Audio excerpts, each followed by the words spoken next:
Bonjour, chers amis.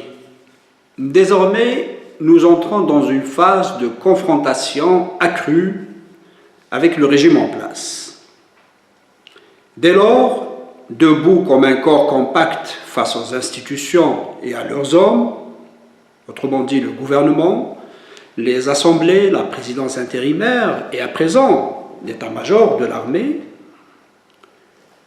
nous sommes appelés à faire preuve de patience, d'unité des rangs.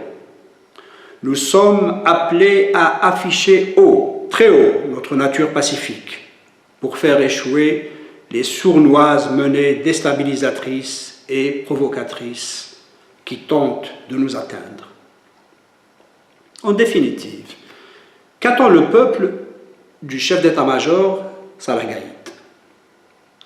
Dès la première heure, son discours évoluait dans le clair-obscur, en proclamant un appui au peuple, autant que l'exigence du respect de la légalité institutionnelle, ce qui signifie rien moins que le rétablissement du régime.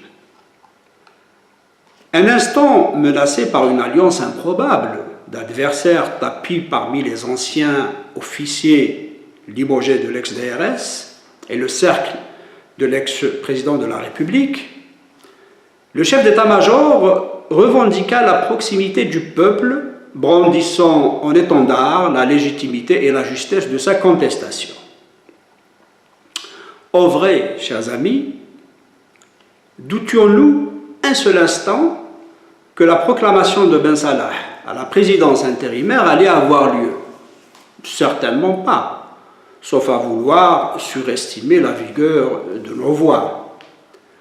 À quoi assistons-nous, sinon à la réaffirmation par le chef d'état-major du choix unique de la légalité constitutionnelle, mais dans le cadre pérenne du régime en place?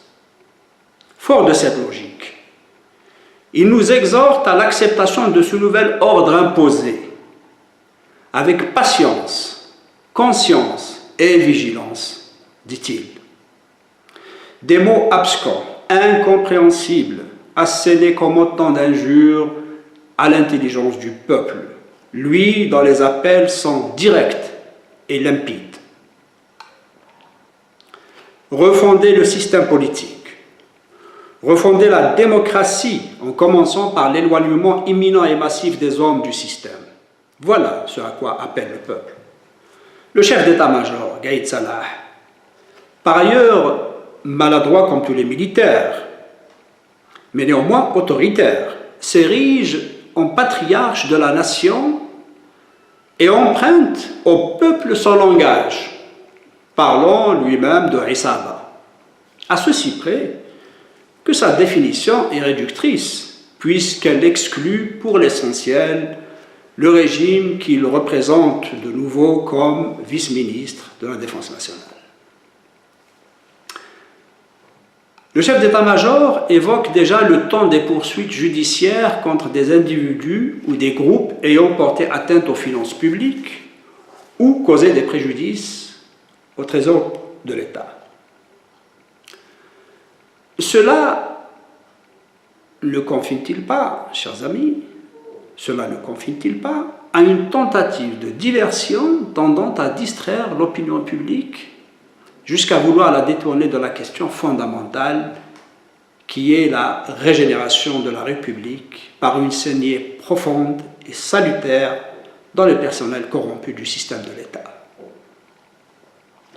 Gaïd Salah prend de l'envol et nous projette dans un univers où tout est déjà rentré dans l'ordre et où la justice, indépendante, exerce son œuvre en toute transparence contre les prévaricateurs, les corrompus, les trafiquants d'influence et les scélérats. S'il souhaite sacrifier quelques têtes de Turcs, eh bien, grand bien lui fasse, si tant est que nous puissions parler d'indépendance de la justice si tôt. Cela, à mon avis, attendra, car tel n'est pas l'ordre des priorités. Nettoyer les écuries du pouvoir politique et les institutions républicaines. Instituer les conditions d'un état de droit, avec ce que cela implique, c'est-à-dire une véritable séparation des pouvoirs, dont essentiellement l'indépendance de la justice, inscrite en lettres d'or au fronton de l'édifice de l'État. Voilà la priorité. De fuite en avant, le peuple n'en voudra pas. Vouloir le mettre devant le fait accompli, c'est l'agresser. C'est nourrir sa volonté combative, sa volonté de reconquérir, vaille que vaille, sa souveraineté. Le peuple algérien est la source de toute légitimité de l'État, et cela conformément aux dispositions de l'article 12 de notre Constitution, qui énonce que l'État puise sa légitimité et sa raison d'être dans la volonté du peuple. Sa devise est par le peuple et pour le peuple.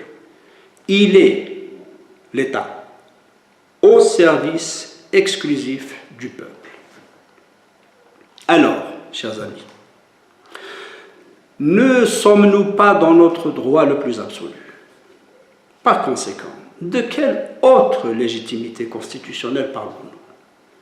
Quand la volonté de tout un peuple s'exprime par un appel au rétablissement de la seule légitimité concevable et acceptable, celle dont il est l'émanation. Telle est la légitimité constitutionnelle que nous reconnaissons. Merci et au revoir.